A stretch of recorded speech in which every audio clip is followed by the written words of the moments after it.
MotionCrafter is a visual motion design studio for web developers and designers who need to create custom, high-performance SVG and CSS animations.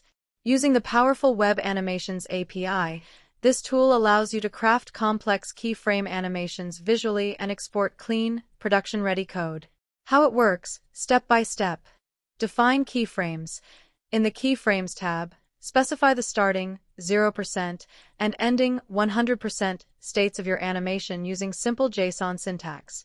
You can animate any valid CSS property, such as transform, fill, opacity, and more. Set animation properties.